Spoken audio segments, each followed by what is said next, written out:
Hello, আসসালামু আলাইকুম। নদিস cooking and ব্লগে আপনাদের সবাইকে স্বাগতম। আশা করছি আপনারা সকলেই ভালো আছেন। আমিও ভালো আছি। অলরেডি যারা আমার ভিডিওটি ক্লিক করেছেন তারা লাইক, কমেন্ট করে আবার কন্টিনিউ করবেন এবং আমার ভিডিওটি ভালো লাগলে সাবস্ক্রাইব করে পাশে থাকবেন। ভিডিওটি শুরু করছি দুপুর থেকে কি রান্না করলাম তা নিয়েই থাকছে আজকের ফুল ভিডিও। তো আমি এখানে পোলাও রান্না করে নিব। এর জন্য আমি একটি কড়াইতে তেল দিয়ে তার মধ্যে গরম মশলা দিয়ে কিছুক্ষণ ভেজে তারপর এর মধ্যে কুচি করে রাখা পেঁয়াজ দিয়ে দিয়েছিলাম। পেঁয়াজগুলো লাল লাল করে ভেজে নিয়ে তারপর এর মধ্যে আমি আদা রসুন বাটা দিয়ে কিছুক্ষণ ভাজা ভাজা করে এর মধ্যে স্বাদ মতো লবণ দিয়ে চালগুলো ছেড়ে কিছুক্ষণ ভেজে নিয়েছিলাম। তারপর চালগুলোতে পরিমাণ মতো পানির সাথে গুঁড়ো দুধ মিক্স করে তারপর দিয়ে দিয়েছিলাম। তারপর এই পানিটা ফুটে আসলে এর মধ্যে আমি কয়েক টুকরো কাঁচামরিচ দিয়ে দিয়েছি। তারপর আমি ঢেকে কিছুক্ষণ দমে বসিয়ে রেখেছি। তারপর আমার পোলাওটি সুন্দর ঝরঝরা হয়ে গিয়েছিল। পোলাওটি দেখতে অনেক সুন্দর হয়েছে। পানিও বেশি হয়নি, পারফেক্ট হয়েছে পানির পরিমাণ। আর পোলাওগুলো চাল সুন্দর করে সিদ্ধ হয়েছে।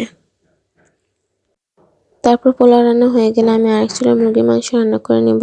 এর জন্য একটি কড়াইতে তেল দিয়ে তার মধ্যে কুচি করে রাখা পেঁয়াজ দিয়ে দিচ্ছি। পেঁয়াজগুলো একটু ভাজা ভাজা হয়ে গেলে এর মধ্যে আদা রসুন দিয়ে আরও কিছুক্ষণ নাড়াচাড়া করে নেব। আদা রসুন দিয়ে ভাজা ভাজা করার পর আমি এখানে মুরগির মাংসের জন্য সব ধরনের মশলা দিয়ে মুরগির মাংস কষিয়ে নিয়েছিলাম। তারপর মুরগির মাংসগুলো কষানো হয়ে গেলে এর মধ্যে আলু দিয়েও কিছুক্ষণ নাড়াচাড়া করে নিয়েছিলাম। তারপর আমি এর মধ্যে পরিমাণ মতো পানি দিয়ে দিব। পরিমাণ মতো পানি দেওয়া হয়ে গেলে কিছুক্ষণ নাড়াচাড়া করে তারপর ঝোলটাকে একটু ফুটিয়ে নেব। ঝোলটা পরিমাণ মতো ফুটে আসলে আমি এর মধ্যে ভাজা জিরার গুঁড়া দিয়ে কিছুক্ষণ নাড়াচাড়া করে তারপর তরকারিটা নামিয়ে ফেলবো। তরকারি শেষে ভাজা জিরার গুঁড়োটা দিলে তরকারির স্বাদটা বেশ ভালো লাগে। তারপর আমি আরেক চুলায় রুই মাছগুলো ধুয়ে তারপর লবণ হলুদ দিয়ে মাখিয়ে এখানে ভেজে নিচ্ছিলাম। রুই মাছগুলো ভাজা হয়ে গেলে একটি কড়াইতে আমি তেল দিয়ে এখানে পেঁয়াজ কুচি দিয়ে পেঁয়াজগুলো ভাজা ভাজা করে নিচ্ছিলাম। তারপর পেঁয়াজগুলো ভালো করে ভাজা ভাজা হয়ে গেলে আমি পেঁয়াজের মধ্যে আদা রসুন বাটা দিয়ে দিলাম।